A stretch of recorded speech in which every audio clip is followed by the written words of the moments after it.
This is a recording of the presentation that was given at the Transition Bath Next Chapter meeting on the 29th of November.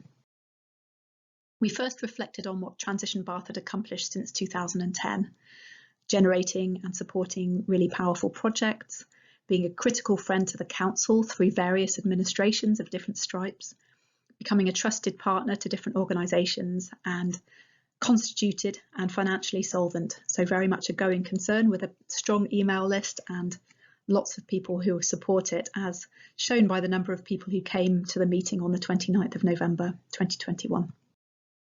So the legacy and current projects really is quite considerable. So several projects started as a Transition Bath project and now have their own identity. So Bath and West Community Energy have actually installed 40% of the renewable energy capacity in Bath and North East Somerset, which is amazing. I think that's about one of the highest percentages of community energy in the country. Energy Sparks is a project that schools can run, and it's run by hundreds of schools across the country, all the way up to the Scottish Highlands, helping the schools save energy and teaching pupils energy literacy through an amazing dashboard and interface they've got. Dry Arch Growers is a cooperative and community allotment that's now moving on to its next chapter with middle ground growers. And Crop Drop, which during the pandemic allocated excess allotment food to those most in need. So those are some of the legacy projects, but there's also that are still very much ongoing. There's also current projects. So if you want to borrow e-bikes for your business or your school, let us know. We've also got blower door and light bulbs to loan out, as well as thermal imaging, and we respond very constructively to our council consultations. So the next chapter really involves a new kernel of a core group, so a kernel as in K-E-R-N-E-L rather than colonel as in military, but we've got a new chair, which is myself, Sarah Grimes, a new trustee, Nick Abercrombie, and remaining with the organisation are Lynn Barham and Philip Hale, and Peter Andrews, who was the former chair, and Hugh Prentice, the treasurer, are moving on to pastures new, although we hope that they'll still be around. So we've got some new people coming in, very much looking for more. And really what we intend to do is just continue holding to our principles. So it's been very successful so far, and we want to just carry on going with that and even build it up more. So very much we're about positive action. There's a really big place at the moment, especially given the urgency of groups that are protesting and very much against some of the bad things that are happening on the climate, but the niche in the ecosystem that sort of transition feels is very much the what can we be for. We're inspired by a vision of what the future could be if we do actually manage to transition away from fossil fuels to a more community-based future. Practical project focused, self-organising, so we're a do-ocracy. Decisions are made by those sort of doing the work. We're inclusive and collaborative, so we want to work with other groups. We're not don't have to have ownership over everything. We just want stuff to happen. We've very much transition philosophy as head, heart and hands. So practical projects, the thinking work, and also the heart. So paying attention to balance and the emotional transition that we all have to go through as we start to kind of recognise that the future that's coming and prepare for it. And very much the thing that's changed since 2010 when Transition Bath was founded is the urgency. As we know, things are getting a lot worse. I'm sure if you're watching this, you know that. And groups such as Fridays for Future and Extinction Rebellion have really done an amazing job of kicking this up the political agenda, making sure that people are, and as a result, we've got much more awareness. We know that 70% of people in the UK or more are concerned about climate change now, and that to us seems like a real pool of opportunity as well as this dire situation that we face.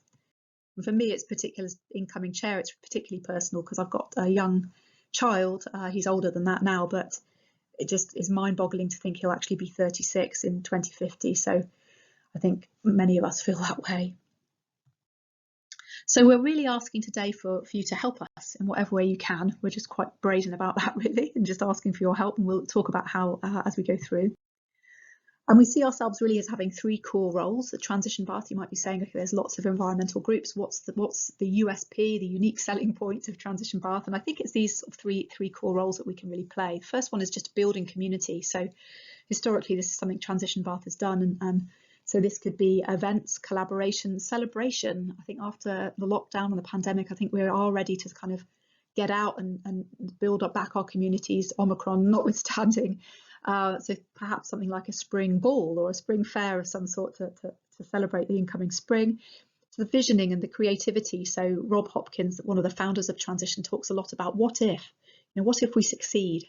How would that look? And the amount of creativity that unleashes within us is really what has driven the transition movement globally, and getting more and different people involved. So 2 projects that could potentially do that we're looking at running are Transition Street or Eco Together. They're variants of a theme where small groups of friends or neighbours get together, and in doing so, in bringing in your neighbours, you'll find people who care a lot but haven't had a chance to get involved just because no one's actually asked them, no one's actually reached out to them yet, but you'll find that they're very willing when you do actually ask.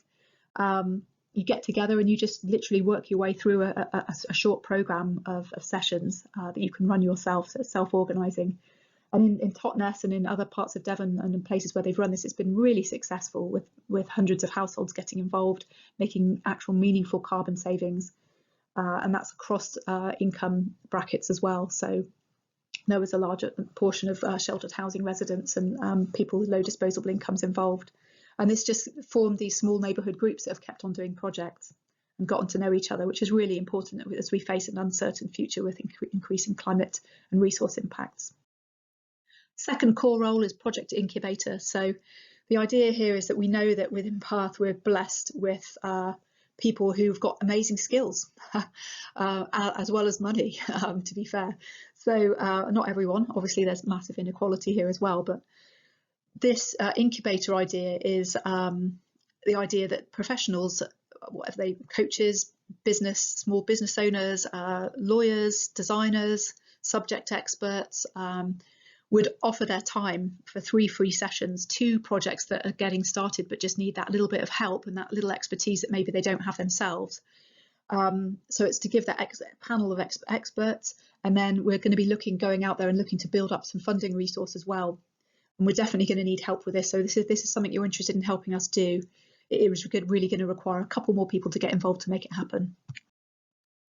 The third role is just a continuation really of our partnership function. So we've sat on senior level boards that were cross-party with the Council, the Environmental Sustainability Partnership. We've worked with the Council on collaboratively with projects such as Bath Green Homes, which was an amazing success over several years. And we want to very much continue doing that, also partnering and collaborating with other organisations. So again, we'll be looking for help with that.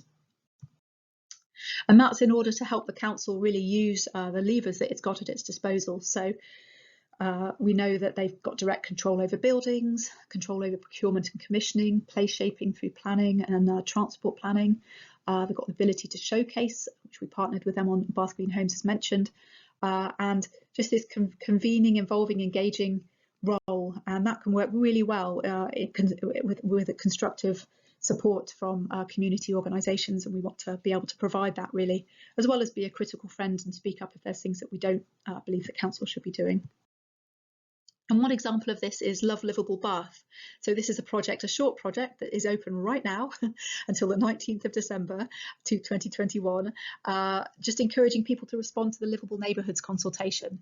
So just reaching out to other groups, seeing what they're doing on this, and then just really trying to get as strong a response as possible, because livable neighbourhoods, we feel, where you're closing off through traffic to neighbourhoods, is a really important part of reclaiming our streets, so that for active travel, emissions reductions, health, safety, and in London they've been very successful, and we feel Bath is absolutely ripe for these livable neighbourhoods to come into place. But we also know it's going to be very controversial, and it's crucial that we have a strong, that silent, often silent support that we have for things such as this needs to be made very vocal and very visible. And then we'll be looking for practical projects. So if you've got ideas around home retrofit, big gap there. As we all know, Insulate Britain, sort of blocking the roads. There is a gap on home retrofit. Why are you interested? Get in touch. Food system, transforming that. Transport, obviously, that's Love Livable, only one tiny bit of that. And then also looking for heart and soul projects. So this is something that other transition groups have done very successfully, which is help really think about the emotional transition we're going to need to make as we face the future. It's very hard to contemplate what the future will look like, but being able to do that in a positive way and work through the eco-anxiety and unleash the energy that's inherent in all that worry and anxiety to channel it into positive, transformative projects is something that's vital. So we're interested in looking for projects such as that as well. And really what we're looking for, it will be a case of people coming forward who want to run these projects. Obviously with a small core group, we won't be able to do all of that ourselves. And this is what we intend to do really over the winter, is just form. As you can see, we're starting fairly small at the moment, then emerging in the spring to a few activities, and then really looking by autumn to ideally have some of these things set up. So if you want to get involved, there's really a few ways you can do that. One would be to join the core group as a trustee or just as a core member. If you have the ability to do that, that would be marvellous. We're looking for a wide range of skills, so do get in touch. Treasurer is something we urgently need. We want to have more financial resource than we've got now, but we're going to need someone who's good with numbers and able to inherit the very, very meticulous accounts that have been held by our former treasurer, Hugh Prentice. Do you want to be part of the incubator? So if you're not able to give a lot of your time, if you're involved in other projects, but you think you might be able to do 3 free sessions to help nascent groups, let us know. Whatever skills you have. Linkages and partnerships, if you're already involved in anything that you think might benefit from partnering, do get in touch. And also if you've got project ideas, as we've said before. So those are some ways you can get involved. If you're accessing this, you probably have access to our website and our contact page, info@transitionbath.org.